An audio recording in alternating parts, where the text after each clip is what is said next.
Hello everyone, मैं अंजलि शर्मा स्वागत करती हूँ आप सभी का सीडीपी सीरीज में। And as we all know कि हमने काफ़ी कुछ डिस्कस कर लिया है अभी तक। सो आज हमारा टॉपिक रहेगा Piaget's theory of cognitive development. जैसे कि हम सभी को पता है कि हमने 6 टाइप की जो डेवलपमेंट है वो डिस्कस की थी। That is physical development, cognitive development, उसके बाद आती है हमारी जो सोशल डेवलपमेंट का पार्ट है moral development and emotional development and then language development. तो आइए आज जान लेते हैं कि जो जीन पियाजे थे इन्होंने संज्ञानात्मक विकास के बारे में क्या कहा है। तो सबसे पहले हम पियाजे के बारे में ही जान लेते हैं। पियाजे का पूरा नाम था जीन पियाजे एंड इनका जो लाइफ टाइम या लाइफ पीरियड हम कह सकते हैं वो रहता है 1896 टू 1980 तक। अब भाई ये स्विट्जरलैंड से थे। दैट मीन्स ये एक स्विस डेवलपमेंटल साइकोलॉजिस्ट थे और इन्होंने काम किया था एल्फ्रेड बिने के साथ। एल्फ्रेड बिने कौन थे? एल्फ्रेड बिने ने सबसे पहले आईक्यू टेस्ट या फिर जो इंटेलिजेंस जो टेस्ट होता है वो इन्होंने बनाया था और इसकी इनकी लेबोरेटरी में ये पेरिस में काम करते थे। ठीक है, तो अब भाई जब ये काम कर रहे थे ना तो इन्होंने देखा जो अलग अलग एज ग्रुप के बच्चे हैं वो जब उनको कोई एक प्रॉब्लम सॉल्व करने के लिए दी जाती है तो वो डिफरेंट डिफरेंट तरह का रिस्पॉन्स देते हैं या फिर डिफरेंट टाइप्स की मिस्टेक्स करते हैं उस प्रॉब्लम को सॉल्व करने के लिए। अब पियाजे ने सोचा कि बच्चे तो ये सभी हैं, ठीक है, तो इनको एक जैसी गलतियां करनी चाहिए थी, लेकिन उन्होंने देखा कि भाई डिफरेंट एज ग्रुप के बच्चे अलग तरह की गलतियां कर रहे हैं। तो इस बात से वो सोचने के लिए मजबूर हुए कि ऐसा क्या है कि बच्चे अलग अलग तरह की गलतियां कर रहे हैं, यहाँ पे डिफरेंट टाइप्स ऑफ मिस्टेक्स जो है वहां उनको देखने को मिल रही है। तो इस बात से प्रभावित होकर या इस बात से क्यूरियस होकर पियाजे ने अपना मन बनाया कि वो क्या करेंगे, जो बच्चे हैं उन पे वो शोध करेंगे। ठीक है, तो उन्होंने बोला, उन्होंने अपने शोध में क्या पाया कि जो बच्चों का दिमाग है, जो चिल्ड्रंस का जो माइंड रहता है वो एक स्मॉलर वर्जन नहीं होता। जो हमारे वयस्क दिमाग होता है ना उसका एक स्मॉलर वर्जन नहीं है। अब इसका क्या मतलब है? अब वयस्क दिमाग है उसमें काफी सारी इंफॉर्मेशन स्टोर है, काफी कुछ मतलब चीजें हम हमारे दिमाग में जब तक हम बड़े होते हैं वो स्टोर हो जाती है, हमें काफी कुछ चीजें पता लग जाती हैं। लेकिन जो बच्चा है अभी उसके दिमाग में काफी कम इंफॉर्मेशन है। जैसे जैसे वो चीजों को ऑब्जर्व करता है, जैसे जैसे वो देखता है या फिर अपने स्कूल में उसकी पढ़ाई या लर्निंग हो रही होती है, अपने आसपास चीजों को एनवायरनमेंट को ऑब्जर्व करता है, तो वहां से उसके दिमाग में कुछ कुछ इंफॉर्मेशन क्या होने लग जाती है, स्टोर होने लग जाती है। तो पियाजे ने कहा कि जो बच्चा है ना, ये तो हुई इंफॉर्मेशन स्टोर होने वाली बात, तो हुई क्या कि इसका ये क्वांटिटेटिव जो नेचर हुआ। अब पियाजे ने कहा ये क्वालिटेटिवली भी जो बच्चों की थिंकिंग है ना वो बड़ों की थिंकिंग से क्या होती है, डिफरेंट होती है। दैट मीन्स जो अडल्ट है ना वो किसी और तरीके से सोचेगा एक एस्पेक्ट को लेके, और जो बच्चा है ना उसकी थिंकिंग कुछ अलग रहेगी सेम एस्पेक्ट को लेके। अब देखते हैं कि पियाजे जो हैं वो रेडिकल कंस्ट्रक्टिविस्ट कहलाए, यानी कट्टर कट्टर पंथी रचनावादी कहलाए। अब ये रचनावादी कौन होते हैं भाई? रचनावादी ऐसे साइकोलॉजिस्ट या फिर ऐसे मानने वाले लोग होते हैं कि जो ये मानते हैं कि जो बच्चा है ना अपने ज्ञान का निर्माण स्वयं करता है और वो सक्रिय होता है अपने ज्ञान के निर्माण करने के दौरान, उस प्रोसेस में वो एक्टिव रोल प्ले करता है। दैट मीन्स वो कुछ चीजों को, कुछ एक्टिविटीज को करेगा और उन एक्टिविटीज को करने के दौरान वो अपने कुछ कॉन्सेप्ट्स बनाएगा, कुछ कॉन्सेप्ट्स उसके बनेंगे। दैट मीन्स कुछ इंफॉर्मेशन, कुछ नॉलेज वो यहाँ से गेन कर रहा है, मतलब अपने ज्ञान का वो निर्माण खुद करता है। तो इसलिए जो पियाजे हैं उन्होंने बच्चों को नन्हे वैज्ञानिक या फिर लिटिल साइंटिस्ट भी कहा है। पियाजे ने डेवलपमेंटल स्टेज थ्योरी दी है। स्टेज थ्योरी देने का क्या मतलब है भाई? इन्होंने बोला कि जो विकास है ना वो स्टेजेस में होता है। जो संज्ञानात्मक विकास है बच्चे का वो किस में हो रहा है? स्टेजेस में हो रहा है। दैट मीन्स इन्होंने डेवलपमेंट को क्या माना? डिसकंटिन्यूअस माना था। इन्होंने डेवलपमेंट को निरंतर नहीं माना था और इन्होंने बाल केंद्रित शिक्षा पर बल दिया था। अब चाइल्ड सेंटर्ड एजुकेशन सबसे पहले जो कॉन्सेप्ट लेकर आए वो यही लेकर आए। क्यों? क्योंकि इनका मानना था कि जो बच्चे हैं वो खुद करके, खुद एक्टिविटीज करके, खुद हैंड्स ऑन अप्रोच से वो सीखते हैं। दैट मीन्स खुद अगर वो कुछ चीज को करते हैं तो उससे वो काफी कुछ ज्यादा सीख जाते हैं, बजाय इसके कि हम उनको कॉन्सेप्ट रटवा दें। ठीक है, नेक्स्ट जो चीज आती है, अब पियाजे ने डिस्कस किए कुछ ऐसे फैक्टर्स, 4 फैक्टर्स पियाजे ने डिस्कस किए यहाँ पे, जो क्या कहते हैं, जो फैक्टर्स हमारे विकास को क्या करते हैं, इन्फ्लुएंस करते हैं, यानी हमारे विकास में प्रभाव डालते हैं। सबसे पहला फैक्टर जो इन्होंने बताया वो था बायोलॉजिकल मैच्योरेशन, यानी जैविक परिपक्वता। अब भाई मैच्योरेशन से हम क्या समझते हैं? हम बोलते हैं ना ये पर्सन बहुत मैच्योर है। मैच्योर होना दैट मीन्स फुली फंक्शनल है, फुली फंक्शनल कि फिजिकली भी, मेंटली भी, इमोशनली भी फुली फंक्शनल है वो ह्यूमन बीइंग, है ना, उसको हम बोलेंगे ये बहुत मैच्योर है। अब हम यहाँ पे बात कर रहे हैं किसकी, बायोलॉजिकल मैच्योरेशन की, जैविक परिपक्वता की, यानी उसके जीन्स में जो भी इंफॉर्मेशन स्टोर होकर उसके पेरेंट्स से उसको मिली है, अगर वो सारी इंफॉर्मेशन जो है वो अनफोल्ड हो गई है, दैट मीन्स उसका जो विकास जितना होना था उतना वो हो चुका है, फिजिकली भी और जो है कोग्निटिवली भी, तो उसको हम क्या बोलेंगे, बायोलॉजिकल मैच्योरेशन बोलेंगे। अब पियाजे ने क्यों कहा ऐसा कि ये वन ऑफ द फैक्टर है जो इन्फ्लुएंस करता है डेवलपमेंट को, क्यों भाई, मान लो एक बायोलॉजिकली इमेच्योर चाइल्ड है, फिलहाल उसकी उतनी डेवलपमेंट नहीं हो पाई है, और आप उसको कुछ ज्यादा हायर लेवल के कॉन्सेप्ट, मतलब उसकी मेच्योरिटी से ज्यादा लेवल के आप कॉन्सेप्ट उसको सिखाना चाहते हो, तो आप उसको वो नहीं सिखा पाओगे। इसका मतलब कि एक सर्टेन एज के बाद, एक सर्टेन टाइम पीरियड के बाद ही बच्चा मैच्योर होता है और कुछ अलग अलग टाइप्स के, अलग अलग लेवल के जो कॉन्सेप्ट्स है फिर वो ग्रहण कर सकता है। इसके बाद जो बात करते हैं वो किसकी, एक्टिविटी की। अभी अभी हमने पढ़ा कि जो पियाजे थे वो कंस्ट्रक्टिविस्ट थे, कंस्ट्रक्टिविस्ट थे दैट मीन्स वो गतिविधि या फिर बच्चे का सक्रिय होने पे बहुत ज्यादा उनका क्या था, जोर था यहाँ पे। तो जैसे जैसे बच्चा फिजिकली मेच्योर होता है उसकी इंटरेक्शन भी बढ़ती है उसके एनवायरनमेंट के साथ, मतलब उसके फैमिली मेंबर्स, उसके नेबर में या फिर उसके स्कूल में उसकी क्या बढ़ रही है, इंटरेक्शन बढ़ रही है, मतलब वो गतिविधि कर रहा है यहाँ पे, वो खेलेगा, वो अपने खिलौनों को तोड़ेगा, फोड़ेगा, मरोड़ेगा उनको, मतलब उनको पूरा खोल देगा, उसमें देखेगा कि क्या है क्या नहीं है, क्या चीज अंदर कैसे काम कर रही है, मतलब वो क्यूरियस है बच्चा, ठीक है। तो वो क्या करता है, एक्टिविटी करता है, और एक्टिविटी यानी गतिविधि करने से वो सीखता है, उसका विकास होता है। फिर नेक्स्ट जो बात आती है वो आती है सोशल एक्सपीरियंस की। सोशल एक्सपीरियंस यानी जो सामाजिक अनुभव है, पियाजे कहते हैं कि जो बच्चा है वो सामाजिक अनुभवों से भी सीखता है।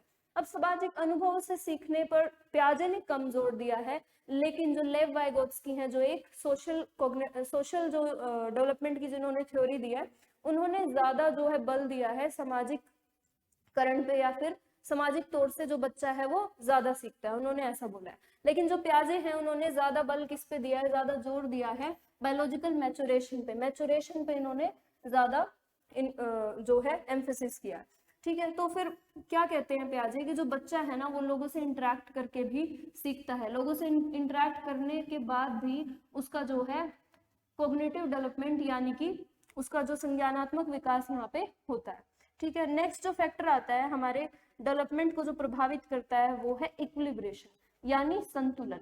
अब भाई जो भी चीज हो रही है इस दुनिया में, ठीक है, वो सब किसके लिए हो रही है, बैलेंस मेंटेन करने के लिए, बैलेंस, स्टेबिलिटी, ये सब सभी को ये अटेन करनी है, ठीक है।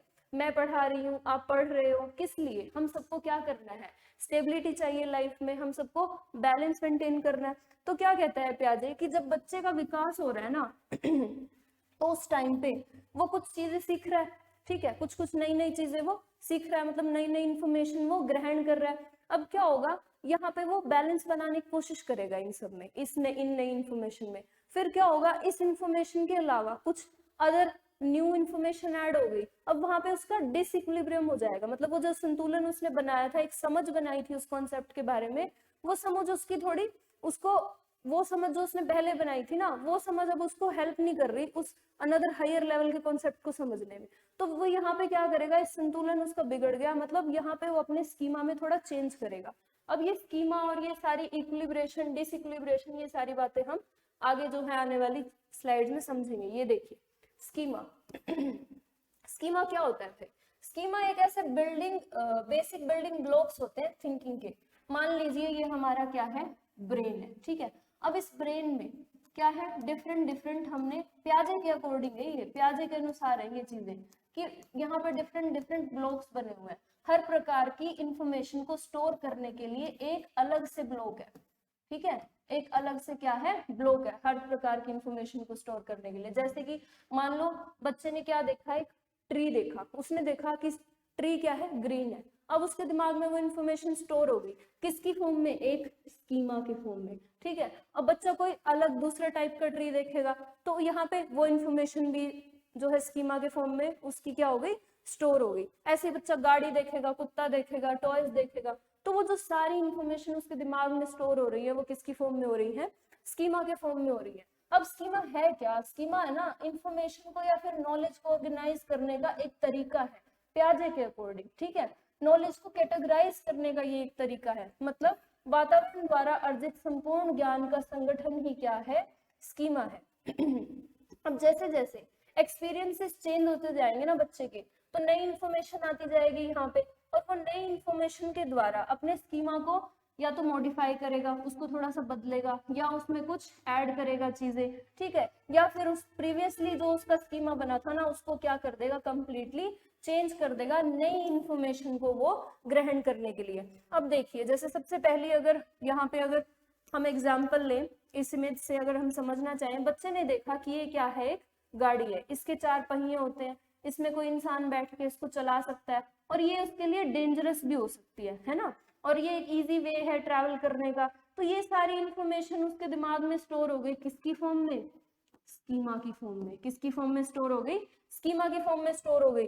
फिर ये तो एक नॉर्मल कार देखी थी बच्चे ने, अब बच्चे ने क्या देखी है? एक स्पोर्ट्स कार देखी है, ठीक है। अब स्पोर्ट्स कार में भी उसने देखा कि इसके क्या है? 4 टायर हैं, ये भी क्या है? एक जगह से दूसरी जगह जाने के लिए काम आ सकती है। लेकिन कुछ और चीजें भी यहाँ पे उसकी ऐड हो गई, जैसे कि ये बहुत शाइनी दिखती है अक्सर, अक्सर ये बहुत फास्ट जो है स्पोर्ट्स कार है, बहुत ज्यादा स्पीड से चलाई जाती है या चलती है, इनमें बहुत स्पीड होती है।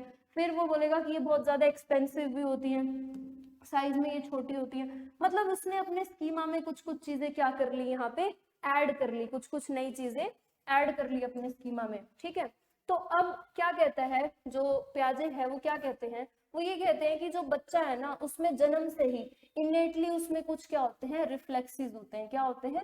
रिफ्लेक्सेस होते हैं। जैसे कि ग्रास्प करने का रिफ्लेक्स यानी पकड़ने का रिफ्लेक्स होता है। जैसे ही उसकी पाम पे या उसकी हथेली पे कोई भी टच करता है ना, तो बच्चा जल्दी से उसके हैंड को क्या कर लेता है? ग्रैब कर लेता है, जल्दी से पकड़ लेता है, ठीक है। तो ये जो चीजें हैं, ये ग्रास्प करना या फिर किसी की तरफ देखना या फिर सुनना, ये सारी चीजें भी स्कीमा में उसके स्टोर है, यानी ये इंफॉर्मेशन भी उसके स्कीमा में स्टोर है अकॉर्डिंग टू पियाजे, ठीक है। फिर नेक्स्ट जो बताता है किसके बारे में? रूटिंग रिफ्लेक्स के बारे में। रूटिंग रिफ्लेक्स यानी जब भी हम बच्चे के हेड की तरफ मतलब कोई भी मूवमेंट करते हैं ना, या फिर उसके फेस को टच करते हैं, तो वो हमारी तरफ जो है वो टर्न करता है। मतलब जो इंसान उसको टच कर रहा है या फिर जो उसको खिला रहा है उसकी तरफ क्या करेगा? अपने हेड को वो टर्न कर लेगा। तो ये इनेट स्कीमाज हैं, किसके according?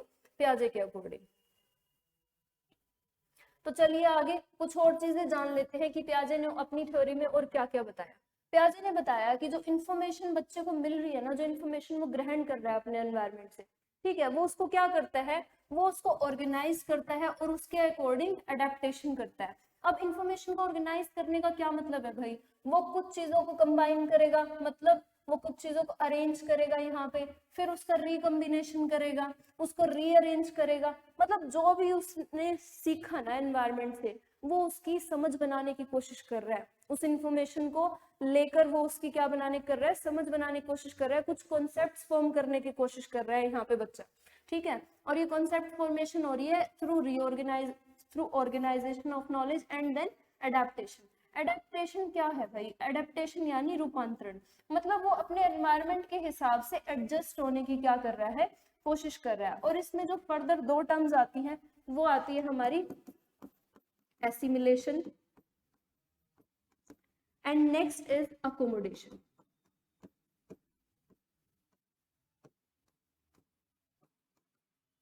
Let's see what are these terms. तो एसिमिलेशन क्या होती है? आत्मसात करना किसी चीज को, आत्मसातीकरण बोल देते हैं इसको, ठीक है। दैट मीन्स जो उसका प्रीवियस स्कीमा अभी बना था, जो भी उसकी समझ बनी थी किसी भी कॉन्सेप्ट को लेके, ठीक है, अभी उसने क्या किया? उस समझ से अपने एनवायरनमेंट में वो चीजों को क्या करने की कोशिश कर रहा है? उनको इंटरप्रेट करने की कोशिश कर रहा है, ठीक है। जैसे ही उसकी समझ बनी, उसने चीजों को इंटरप्रेट किया, उसका एक क्या हुआ? इक्विलिब्रियम उसका मेंटेन हो गया, मतलब एक बैलेंस बन गया, एक संतुलन बन गया उसके दिमाग में, ठीक है। फिर उसने कोई नई चीज देखी, ठीक है, नई चीज देखी तो उसने क्या कर लिया? अच्छा ये चीज में ऐसा भी होता है, वहां पे उसने कुछ इंफॉर्मेशन क्या कर ली? ऐड कर ली। जैसे ही वो इंफॉर्मेशन को ऐड करता है ना, उस प्रोसेस को हम क्या कहते हैं? Assimilation. Use our existing schemas to make sense of the events. और यहाँ पे वो क्या कर लेगा? यहाँ पे कुछ इंफॉर्मेशन जो है, नई इंफॉर्मेशन जो उसको मिली है, उसको क्या कर लेगा? प्री एग्जिस्टिंग जो स्कीमा है उसमें ऐड कर लेगा। जो नेक्स्ट टर्म आती है वो है अकोमोडेशन। वो क्या है? अकोमोडेशन। अब भाई अकोमोडेशन में वो क्या करता है, जो उसका प्री एग्जिस्टिंग स्कीमा था ना उसमें वो कुछ चेंजेस करता है। क्यों करता है चेंजेस? जब उसने उस स्कीमा के अकॉर्डिंग, जो पहले उसका स्कीमा बना था उस स्कीमा के अकॉर्डिंग उसने एनवायरनमेंट में जो चेंजेस हो रहे हैं उनकी समझ बनाने की अपनी कोशिश करी ना, तो उसकी समझ नहीं बन पाई, वहां पे उसका डिसइक्विलिब्रियम हुआ। दैट मीन्स उसकी जो पहले प्री स्टोर्ड इन्फॉर्मेशन थी वो मैच नहीं कर रही बाहर वाली इन्फॉर्मेशन से, तो अब डिसइक्विलिब्रेशन हुआ और अब इसने कुछ नई इन्फॉर्मेशन जो इसको मिली है तो अपनी पुरानी जो स्कीमा है ना उसको इसने चेंज कर दिया, change the existing schema and to respond to a new situation. अब भाई चलो इसको एग्जांपल से समझ लेते हैं। ये एग्जांपल है, जैसे यहाँ पे एक बच्चा है, ठीक है, इस बच्चे ने क्या देखा, इस बच्चे ने एक कैट देखी, इसने देखा इसकी 2 आईज है, इसकी क्या है, मूछें हैं, और इसकी 4 टांग है, इसकी एक टेल है। ये सारी चीजें क्या देख ली, इस बॉय ने ऑब्जर्व कर ली। तो इसने सोचा ठीक है ऐसे ऑर्गेनिज्म को क्या बोलेंगे, कैट बोलेंगे। मतलब ये जो कैट वाली इंफॉर्मेशन है ये कहाँ स्टोर हो गई, इसके ब्रेन में स्टोर हो गई और इसका क्या बन गया, एक स्कीमा बन गया। ठीक है, अब इसका स्कीमा बना तो क्या हुआ कि इसने कुछ दिन बाद या कुछ टाइम बाद क्या देखा, एक कब को देखा। किसको देखा, कब को देखा, यानी शेर के बच्चे को देखा। तो इसने देखा इसके भी 4 पैर हैं, इसके भी मूछें हैं, ठीक है, और इसकी एक टेल भी है। तो इसने सोचा कि ये भी क्या है, कैट है। लेकिन जब इसकी बहन ने इसको बताया कि ये कैट नहीं है, ये क्या है, कब है। ठीक है, अब यहाँ पे तो देखो इसने क्या किया, इसकी जो प्रीवियस इंफॉर्मेशन स्टोर्ड थी कि भाई हाँ ऐसे 4 पैर, मूछों वाली, एक पूंछ वाली, इतनी हाइट की जो होगी ना वो बिल्ली होगी। मतलब प्री एग्जिस्टिंग स्कीमा को इसने यूज करके एक अपनी बाहर वाले एनवायरनमेंट की क्या बनाने की कोशिश करी, समझ बनाने की कोशिश करी। तो इसको बोला इसने एसिमिलेशन। फिर जब इसकी बहन ने इसको बताया कि ये कैट नहीं है, ये क्या है, कब है, तो इसने अपने स्कीमा में कुछ क्या किए, चेंजेस किए। तो जो वो चेंजेस किए ना, इसको हम, इस प्रोसेस को हम बोलेंगे अकोमोडेशन। और यहाँ पे इसने क्या किया, एडिशन किया। ठीक है, तो अब बच्चा यहाँ पे जान गया है कि ये कैट होती है और ये कब होता है, मतलब इनमें कुछ जो है डिफरेंसेस होते हैं। सो आई होप आपको यहाँ से एसिमिलेशन और अकोमोडेशन जो है समझ आ गया। तो भाई देख लेते हैं कि ये सारी प्रोसेसेस चलती कैसे हैं। जैसे सबसे पहले यहाँ क्या होता है, अगर एसिमिलेशन हो रहा है, ठीक है, क्या हो रहा है, एसिमिलेशन हो रहा है।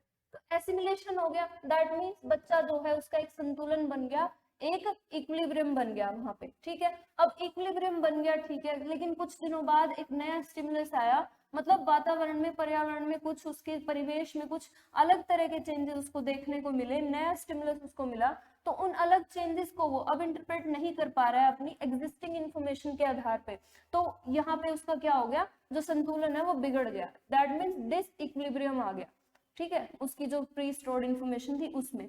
अब डिसइक्विलिब्रियम आने के बाद उसने थोड़ा थोड़ा सर्च किया या किसी से पूछा, मतलब जैसे भी ऑब्जर्व किया, तो उसने देखा कि जो उसका प्री एग्जिस्टिंग स्कीमा है ना वो इस इंफॉर्मेशन पे काम नहीं कर रहा है। तो उसने यहाँ पे क्या किए, कुछ चेंजेस किए, क्या किए, कुछ चेंजेस किए, और इसने क्या कर ली, यहाँ पे अकोमोडेशन कर ली, और फिर ये प्रोसेस जो है एसिमिलेशन में चली जाती है। तो ये बनती है पूरी साइकिल, पहले एसिमिलेशन होगा, फिर इक्विलिब्रियम आएगा, फिर नया स्टिमुलस आने के बाद डिसइक्विलिब्रियम यानी संतुलन उसका बिगड़ जाएगा, और फिर क्या होगा, यहाँ पे अकोमोडेशन होगा।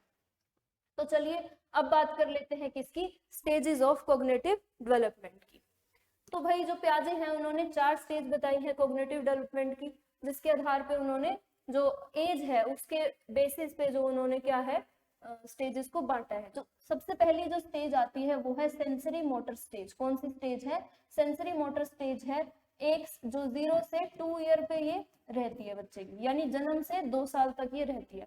उसके बाद आती है प्री ऑपरेशनल स्टेज, और ये रहती है हमारी 3 से जो है 7 या फिर 2 से 7 भी लिखा होता है कहीं कहीं पे। ठीक है, फिर उसके बाद आती है हमारी कंक्रीट ऑपरेशनल स्टेज, जो हमारी 7 से 11 वर्ष तक रहती है। देन फॉर्मल ऑपरेशनल जो स्टेज रहेगी वो रहेगी 12 से अबव। तो चलिए इनको डिटेल में जान लेते हैं कि क्या कहती है ये सारी स्टेजेस। सो फर्स्ट स्टेज अगर हम डिस्कस करें तो कौन सी है ये, सेंसरी मोटर स्टेज। देखिए वर्ड से ही हम अगर कुछ सेंस बनाने की कोशिश करें, ठीक है, मतलब जो हमारा प्री एग्जिस्टिंग स्कीमा है वो अगर हम यहाँ लगाने की कोशिश करें तो देखो क्या वर्ड निकल के आता है, सेंसरी। सेंसरी यानी वर्ड किससे निकल के आया, सेंसेस से।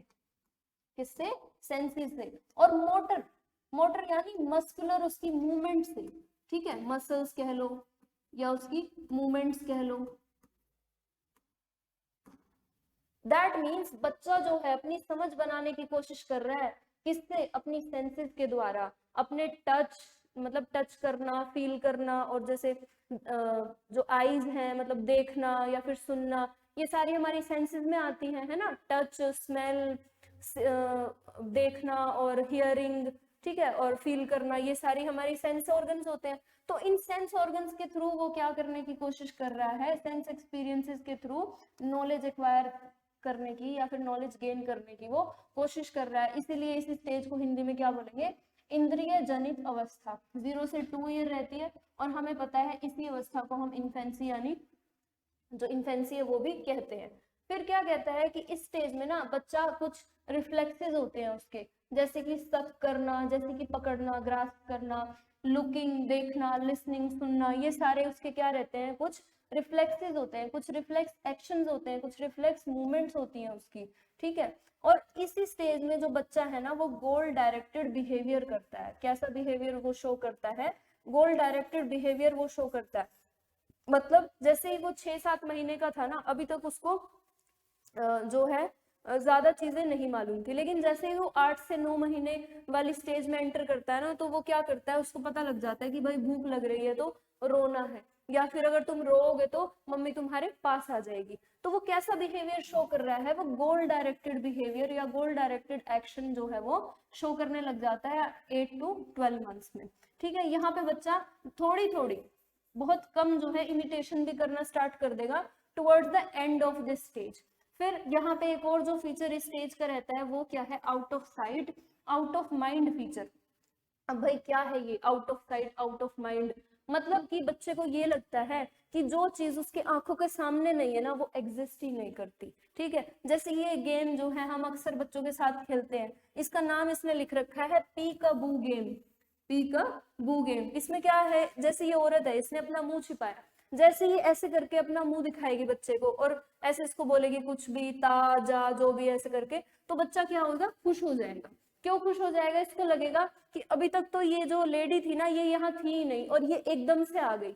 मतलब अभी तक इसका कॉन्सेप्ट क्या है, out of sight out of mind concept है, कि जो आंखों के सामने नहीं है ना वो इसके दिमाग में भी नहीं है फिलहाल, ठीक है। तो जैसे जैसे इस स्टेज के ये टुवर्ड्स द एंड जो है बच्चा मूव करता है, मतलब 2 साल या फिर 1.5 साल का होने वाला है या फिर हो जाता है, तो यहाँ पे फिर ये स्टेज है ना किस में कन्वर्ट हो जाती है, ये जो फीचर है ऑब्जेक्ट परमानेंस में कन्वर्ट हो जाता है। ऑब्जेक्ट परमानेंस मींस वस्तु स्थायित्व। लेकिन अब इसको यहाँ पे पता लगने लग जाता है इसी स्टेज के एंडिंग में कि भाई नहीं, जो चीज मेरी आंखों के सामने नहीं है ना वो भी एग्जिस्ट कर रही है, ठीक है। इसलिए मम्मी के लिए रोता है जब मम्मी इसके पास नहीं होती, ठीक है। जब मम्मी इसके पास आ जाती है तो बच्चा चुप हो जाता है या फिर खेलने लगता है, इसलिए अपने खिलौनों के लिए रोता है जब खिलौने इसके सामने नहीं है। तो मतलब उसको पता चल गया है कि ऑब्जेक्ट है ना ये एग्जिस्ट करता है, ठीक है। कोई भी ऑब्जेक्ट है जो वो स्थायित्व उसका उसको उसके स्थायित्व के बारे में जो है ज्ञान हो जाता है यहाँ से। An object continues to exist even though he can not सी और हियर इट। बिल्कुल, तो भाई देख लेते हैं यहाँ पे जो बच्चा है वो रिफ्लेक्स एक्शन तो शो करता ही है और वो इंटेंशनल एक्टिविटी करता है, जिसको हम क्या कह रहे हैं यहाँ पे, गोल डायरेक्टेड बिहेवियर कह रहे हैं।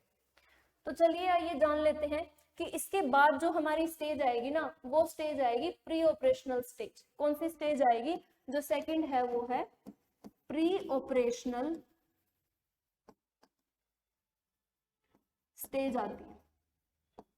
तो भाई अब ये जो वर्ड है ऑपरेशन, ठीक है, अब इसका क्या मतलब है यहाँ पे। तो जो प्याजे हैं वो ऑपरेशन किसको कह रहे हैं, प्याजे ऑपरेशन कह रहे हैं लॉजिकल थिंकिंग को, कि बच्चा लॉजिकली उसने सोचना स्टार्ट कर दिया। दैट मीन्स वो ऑपरेशनेबल, मतलब वो जो है उसका जो कॉग्निटिव डेवलपमेंट है वो उतना हो चुका है कि वो कुछ लॉजिकल ऑपरेशंस करने के वो क्या है अब केपेबल है। तो पियाजे ने जो ऑपरेशंस है ना उनको दो भागों में बांटा है, पहला है कंक्रीट ऑपरेशंस और नेक्स्ट है जो हमारा फॉर्मल ऑपरेशंस। ठीक है, तो जो कंक्रीट ऑपरेशन, कंक्रीट यानी जो भी मूर्त चीजों से रिलेटेड जो काम करेगा ना बच्चा, जो भी एक्टिविटीज करेगा, वो हमारे किस में आ जाएंगे, कंक्रीट ऑपरेशंस में आ जाएंगे। जैसे यहाँ पे क्लासिफिकेशन कि आपने बच्चे को क्या दे दिए, कुछ टॉयज दे दिए, कुछ क्या दे दिए, अलग अलग कलर्स के टॉयज दे दिए, और आप बच्चे को कह रहे हो कि बच्चे रेड कलर के टॉयज को अलग कर दो, ग्रीन वाले को अलग कर दो, ब्लू वाले को अलग कर दो। तो बच्चा यहाँ पे क्या है, क्लासिफिकेशन करना अगर सीख रहा है, तो that means he is capable of classifying the things. फिर रिवर्सिबिलिटी आता है कि वो पलटावी गुण उसमें, मतलब वो रिवर्स करके चीजों को सीख सकता है। इनको हम सभी को डिटेल में पढ़ेंगे अभी। कंजर्वेशन आता है, ठीक है, डिसेंट्रेशन आता है, ट्रांजिटिविटी आता है और सीरिएशन आता है। सीरिएशन यानी वो सीरियल वाइज चीजों को लगा सकता है, जैसे कि अगर हम कहें जो असेंडिंग और डिसेंडिंग ऑर्डर होता है ना, वो सीरिएशन पे बेस्ड होता है। तो चलिए देख लेते हैं कि जो प्री ऑपरेशनल स्टेज जो है ये हमारी कौन सी स्टेज है, सेकंड स्टेज है according to Piaget's cognitive development.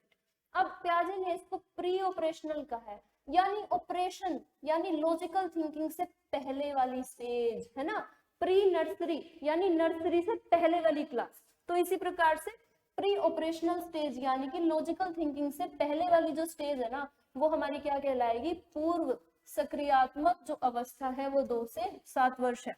That means बच्चे में अभी लॉजिकल जो थिंकिंग है वो इतनी अच्छे से डेवलप नहीं हो पाई है इस एज में। तो आइए बात करते हैं क्या कि सबसे पहले कहता है कि जो बच्चा है ना यहाँ पे सिंबॉलिकली सोचना शुरू कर देता है, यानी उसमें प्रतीकात्मक सोच है, उसका विकास हो जाता है। इसका क्या मतलब है, प्रतीकात्मक सोच यानी वो प्रतीक।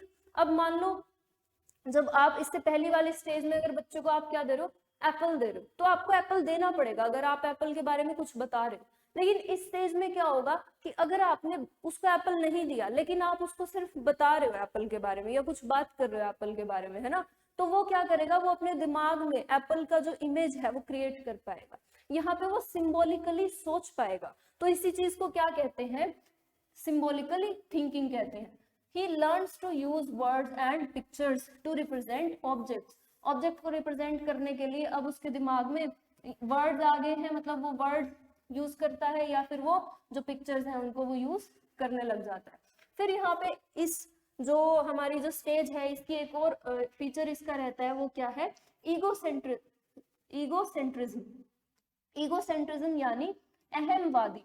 अब बच्चा यहाँ पे ना ईगोसेंट्रिक होता है, क्या होता है, ईगोसेंट्रिक होता है। क्या है ईगोसेंट्रिक का मतलब, दैट मीन्स बच्चा है ना सिर्फ अपने अपने विचारों के बारे में सोचता है, उसको लगता है कि जो मैं सोच रहा हूँ ना दूसरे लोग भी वैसे ही सोच रहे हैं, ठीक है, वो दूसरों के विचारों को कम महत्व देता है। यहाँ पे इसको कह सकते हैं एक तरह से बच्चा मतलब अपने ही चीजों पे ज्यादा जिद भी करता है अपनी बात मनवाने के लिए, एक तरह से वैसे भी हम इसको सोच सकते हैं। So the child is unable to distinguish between their own perspective and that of another person. बिल्कुल सही बात है। तो इसको हम बोलेंगे ईगोसेंट्रिज्म बोलेंगे, and this is very important. इस पे हमेशा जो है क्वेश्चन आ जाता है कि जो ईगोसेंट्रिज्म है वो कौन सी जो एज होती है उसमें शो होता है।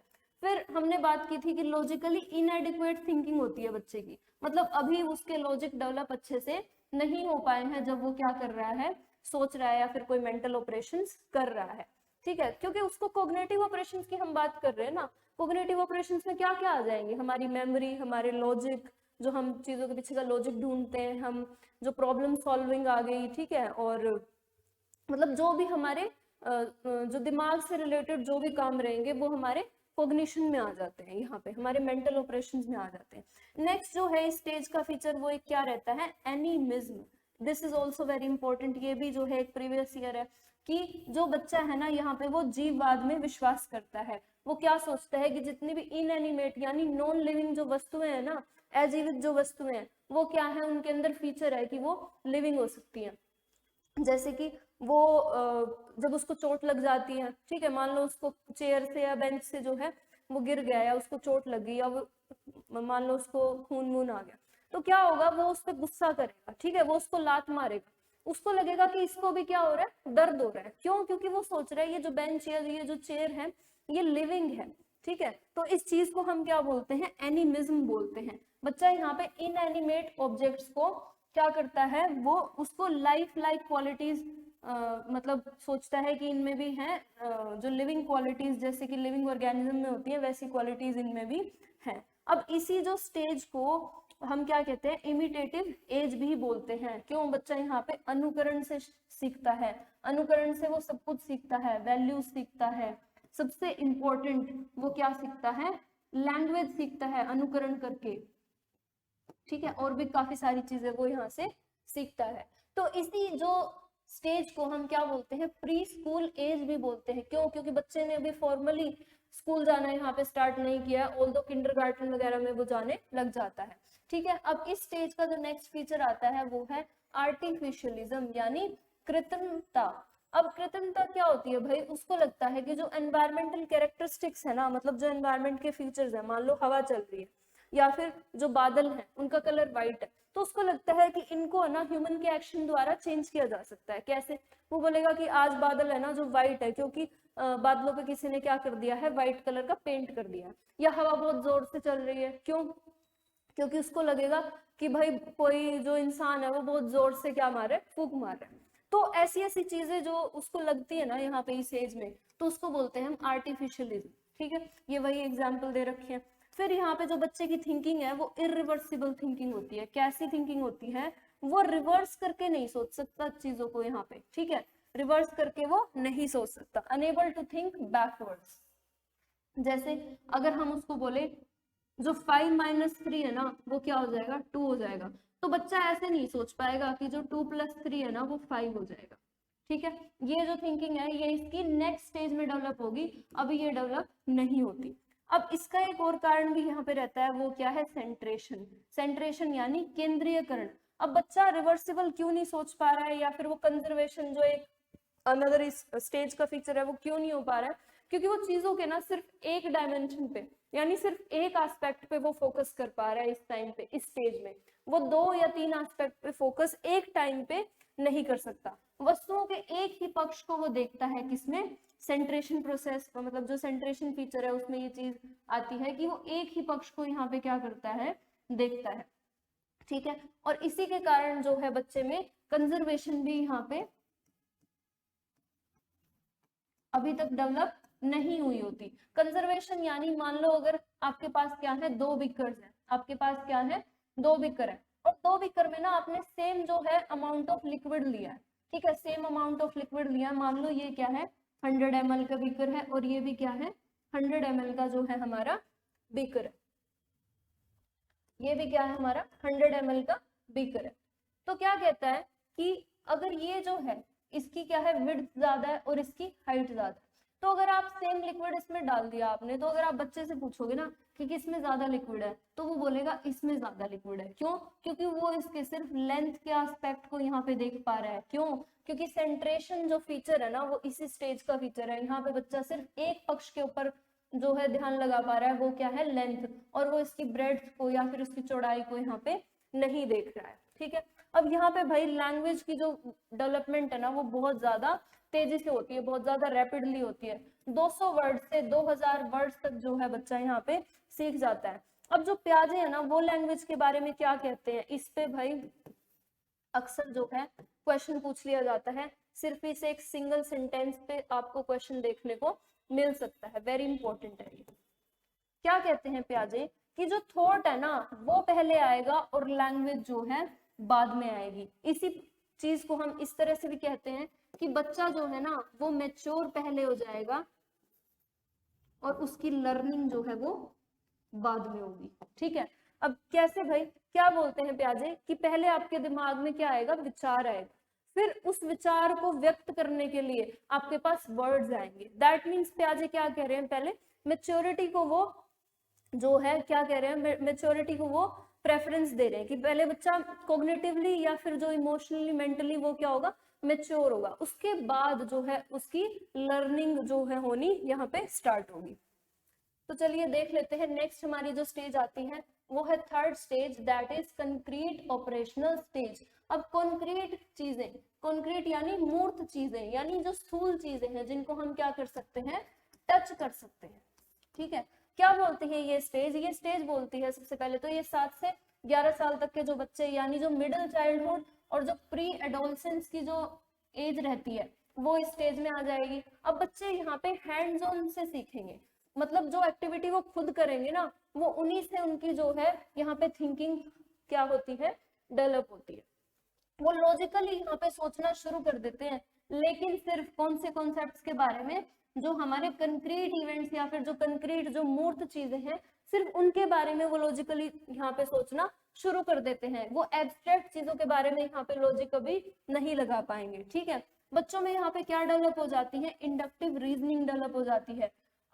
जो आगमनात्मक जो तर्क है, आगमनात्मक तर्क में क्या होता है भाई, पहले हम कोई एग्जाम्पल लेते हैं, क्या लेते हैं, स्पेसिफिक एग्जाम्पल लेते हैं, उस एग्जाम्पल से हमारे कुछ कॉन्सेप्ट बने, क्या बने, कॉन्सेप्ट बने, या फिर उस एग्जाम्पल से हमने कुछ पैटर्न ऑब्जर्व किए, क्या किए, कुछ पैटर्न ऑब्जर्व किए, काफी सारे एग्जाम्पल लेके फिर उससे हम किस पे गए, हमने क्या बनाया, जर्नल, एक रूल बना दिया। ठीक है, तो इस प्रकार की जो थिंकिंग है, इस प्रकार का जो तर्क, जो रीजनिंग है बच्चे की यहाँ पे कंक्रीट ऑपरेशनल जो स्टेज है उसमें विकसित हो जाती है। ड्रॉइंग इन्फ्रेंसेस फ्रॉम ऑब्जर्वेशन, जैसे ही वो कुछ ऑब्जर्व करता है उससे वो अपनी समझ बनाता है, कुछ पैटर्न वहां पे वो ऑब्जर्व करता है, कुछ कॉन्सेप्ट बनाता है अपने, और फिर उससे वो क्या कर देता है, उस कॉन्सेप्ट को जर्नलाइज कर देता है। जर्नलाइजेशन मीन्स जो चीज हर जगह एप्लीकेबल हो, मोस्ट ऑफ द इंसिडेंट्स या जो इवेंट्स हैं उनमें वो एप्लीकेबल हो। तो इस तरह की थिंकिंग यहाँ पे बच्चे जो हैं उनकी डेवलप हो जाती है। उसके बाद जो है फीचर इस स्टेज का वो है आइडेंटिटी। आइडेंटिटी मीन्स अब बच्चे को यहाँ पे पता लग जाता है कि अगर ये एक ऑब्जेक्ट है, इसमें ना हमने कुछ ऐड किया, ना इससे कुछ घटाया, ना कुछ सब्ट्रैक्ट किया, तो इसकी आइडेंटिटी बरकरार रहेगी। दैट मीन्स ये क्या रहेगी, सेम रहेगी। ये कॉन्सेप्ट भी बच्चे को यहाँ पे पता लग जाता है। जैसे कि mass of an object does not change bye rearranging it, अगर हमने उसको रीअरेंज कर दिया ना, दैट मीन्स उसका मास जो है वो चेंज नहीं होगा। यहाँ पे बच्चे को ये चीज पता लग जाती है। फिर नेक्स्ट एग्जांपल है वो क्या कहता है कि अगर एक चौक का पीस है, हमने उसको दो में तोड़ दिया, उसके दो टुकड़े कर दिए, तो रहा तो वो अब भी चौक ही। दैट मीन्स उसकी जो प्रॉपर्टीज है अंदर से, अब भी वो चलने का काम तो बोर्ड पे करेगा ना। तो ये सारी चीजें उसको यहाँ पे समझ आने लग जाती हैं। साथ ही साथ जो है रिवर्सिबल थिंकिंग यानी रिवर्सिबिलिटी भी, पलटावी गुण भी जो है यहाँ पे बच्चे का विकसित हो जाता है। पलटावी गुण मीन्स वो अब रिवर्सिबल जो है सोचने लग जाता है कि अगर हम 2 + 3 = 5 कह रहे हैं, तो उसको वो इस चीज के काबिल है, वो इस चीज के कैपेबल है कि वो 5 - 3 = 2 यहाँ पे खुद से सोच सकता है। ठीक है, तो चलिए आगे देखते हैं। कुछ और फीचर्स है, बहुत ही इंपॉर्टेंट स्टेज है भाई, बहुत सारे फीचर्स हैं इसमें। तो नेक्स्ट जो स्टेज आती है वो क्या है, डीसेंट्रेशन। अब इससे जो पिछली स्टेज थी वहां पे सेंट्रेशन थी, यानी जो बच्चा है ना वो एक ही एस्पेक्ट पे, एक ही डायमेंशन पे जो है वो फोकस कर पा रहा था, सिर्फ एक पक्ष पे वो फोकस कर पा रहा था। लेकिन इस स्टेज में वो 2 पक्ष पे या फिर 2 से ज्यादा पक्ष पे भी फोकस कर सकता है। मतलब अब वो यहाँ पे लेंथ और breadth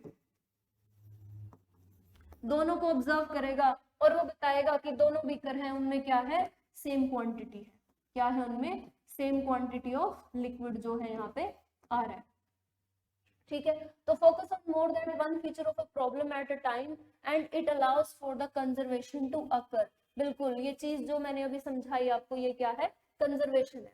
conservation means the ability to understand that जो क्वांटिटीज जैसे कि मास, भार या वेट जो है या जो वॉल्यूम है, ये चेंज नहीं होते। क्यों, कि अगर इनका अपीयरेंस जो है चेंज हो जाए। बिल्कुल, अब यहाँ पे ये बीकर था, इसका अपीयरेंस चेंज हो गया, ये एक बड़े मतलब एक जो है अलग साइज के बीकर में हमने डाल दिया। ये तो क्या था, ब्रेड्थ इसकी ज्यादा थी और इसकी लेंथ ज्यादा थी। तो यहाँ पे बच्चा समझ आ जाएगा कि अगर इसमें 100 ml वाटर है तो वो इसमें जाने से बढ़ नहीं जाएगा, इसमें भी वो क्या रहेगा, 100 ml ही रहेगा। क्यों, क्योंकि हमने वाटर की वॉल्यूम को नहीं छेड़ा, यहाँ पे सिर्फ क्या शेप जो है वो चेंज हुई है बीकर की।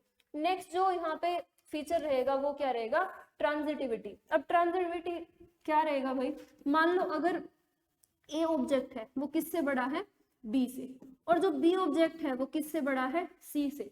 तो बच्चा अब यहाँ पे हमें बता देगा क्या, कि जो ए है ना वो किससे बड़ा है, सी से बड़ा है। तो इस जो फीचर को हम क्या बोलेंगे, ट्रांजिटिविटी बोलेंगे। ठीक है, नेक्स्ट जो हमारा फीचर आता है इस स्टेज का वो है सीरिएशन। सीरिएशन यानी सीरियल में, सीरियल वाइज वो चीजों को यहाँ पे अरेंज करने लग जाता है। Arranging the items along a quantitative dimension such as length के अकॉर्डिंग या फिर वेट के अकॉर्डिंग जो बच्चा है यहाँ पे चीजों को क्या करने लग जाता है, अरेंज करने लग जाता है। जैसे कि इस पिक्चर में भी हम देख पा रहे हैं ना, पहले सबसे छोटा जो ऑब्जेक्ट है वो रखा है, फिर उससे बड़ा रखा है, फिर उससे बड़ा उसने अरेंज किया, फिर उससे सबसे बड़ा जो है उसने अरेंज किया है। तो इसको हम क्या बोलेंगे, सीरिएशन। क्या बोलेंगे, सीरिएशन बोलेंगे। नेक्स्ट क्या है कि जो बच्चा है यहाँ पे जो इसका भाषा का विकास है, भाषा एवं संप्रेषण की योग्यता का विकास भी जो है बच्चे का बहुत ही ज्यादा अच्छे से होता है। और इसी स्टेज को हम क्या बोलते हैं, गैंग एज बोलते हैं। क्यों, क्योंकि अब बच्चे ने स्कूल में जाना स्टार्ट कर दिया है, स्कूल में जाना स्टार्ट कर दिया, उसके छोटे छोटे ग्रुप्स बनने लगे हैं, छोटी छोटी गैंग बनने लगी है यहाँ पे, इसीलिए। ठीक है, तो भाई जो नेक्स्ट स्टेज आती है हमारी, फोर्थ स्टेज आती है, that is formal operational stage, जो 12 साल से अबव की जो हमारा टाइम पीरियड रहेगा उसमें पियाजे ने इसको कंसिडर किया है। अब यहाँ पे इस स्टेज को अमूर्त संक्रियात्मक अवस्था या फिर औपचारिक संक्रियात्मक अवस्था भी कहा है। अब भाई औपचारिक तो ठीक है कि भाई फॉर्मल ऑपरेशनल स्टेज, अब यहाँ पे अमूर्त क्यों कहा है, अमूर्त इसलिए कहा है कि क्योंकि अब बच्चा यहाँ पे एब्स्ट्रैक्टली जो है क्या करने लग जाता है, सीखने लग जाता है, एब्स्ट्रैक्ट थिंकिंग को यहाँ पे करने लग जाता है। ठीक है, तो बच्चा यहाँ पे अमूर्त जो कॉन्सेप्ट है, दैट मीन्स जो ऐसे कॉन्सेप्ट जो उसके आंखों के सामने नहीं है लेकिन इस दुनिया में तो वो एग्जिस्ट करते हैं, उनके बारे में भी बच्चा इज केपेबल ऑफ जो है capable to think about them also. तो नेक्स्ट जो चीज क्या बोलता है कि यहाँ पे हाइपोथेटिकल प्रॉब्लम्स के बारे में, वही बात कि जो क्या है, जो ऐसी प्रॉब्लम जो हाइपोथेटिकल है, जो एग्जिस्ट नहीं कर रही, उनके बारे में भी बच्चा यहाँ पे अपने विचार व्यक्त करने लग जाता है। ठीक है, जैसे कि जो फॉर्मल ऑपरेशंस हैं इसमें हमें कितने ऑपरेशन बताए गए हैं, 3 बताए गए हैं। हाइपोथेसिस करना कि किसी प्रॉब्लम को सॉल्व करने के लिए हम क्या करते हैं, पहले हाइपोथेसिस करते हैं, मतलब हम अपनी कुछ परिकल्पनाएं करते हैं यहाँ पे। फिर उसके बाद डिडक्शन करता है, वो हाइपोथेसिस को टेस्ट करता है, जो भी उसने सोचा है उसको वो टेस्ट करने की कोशिश करता है। अब डिडक्टिव लॉजिक यहाँ पे डेवलप हो गया, वेरी इंपॉर्टेंट जो ये पॉइंट रहेगा। डिडक्टिव लॉजिक यानी निगमनात्मक जो तर्क है। अब जो डिडक्टिव लॉजिक है वो क्या कहता है कि जो स्पेसिफिक जो हमारे रूल्स है ना, जो प्रिंसिपल्स है, कुछ रूल्स है कुछ प्रिंसिपल्स है, उनसे हम किसकी तरफ मूव कर रहे हैं, एग्जाम्पल्स की तरफ मूव कर रहे हैं। ठीक है, जैसे हमारा पाइथागोरस का जो रूल है या फिर कोई और थ्योरम्स हैं, यहाँ पे जैसे जो बच्चे हैं उनको इस एज में उनकी क्लासेस में उनके करिकुलम में थ्योरम वगैरह मैथ्स में यहाँ पे आने लग जाती है, तो मतलब वो रूल से अब एग्जाम्पल की तरफ जो है उनकी जो थिंकिंग है वो यहाँ पे बन जाती है।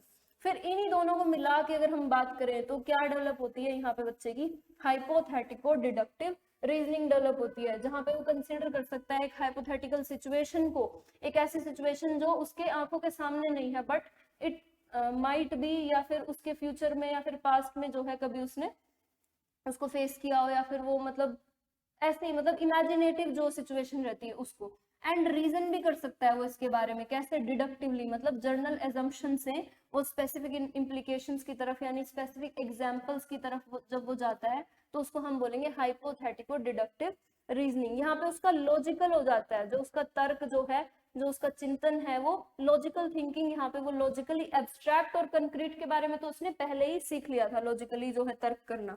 फिर यहाँ पे उसकी जो मानसिक योग्यताएं हैं वो भी पूर्ण उनका विकास हो जाता है, मतलब उनकी जो मेंटल एबिलिटीज बच्चे की जो रहेंगी यहाँ पे, सोचना, मेमोराइज करना, लॉजिकली थिंक करना, प्रॉब्लम सॉल्व करना, ये सारी चीजें यहाँ पे बच्चे का पूर्ण क्या हो जाता है, विकास हो जाता है। अब वो ऐसी चीजों के बारे में जैसे कि सोशल इश्यूज क्या क्या हो रहे हैं आजकल, अपनी पर्सनल आइडेंटिटी के बारे में सोचने लग जाता है। क्यों, क्योंकि प्री एडोलसेंस की एज है ना ये, इसलिए। एंड जस्टिस वगैरह ऐसे ऐसे चीजों के बारे में भी यहाँ पे उसका जो है इतना विकास हो जाता है कि इन चीजों के बारे में वो तर्क लगाने लग जाता है। तो चलिए इसी जो वीडियो के साथ यहीं पे हम जो है इस सेशन को अंत करते हैं एंड मिलते हैं आपसे एक नई वीडियो में।